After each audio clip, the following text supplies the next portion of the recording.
وإذ قال الله يا عيسى ابن مريم أأنت قلت للناس اتخذوني وأمي إلهين من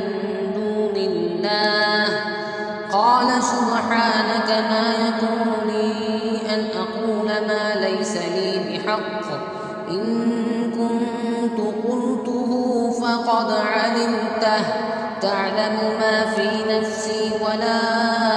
أعلم ما في نفسك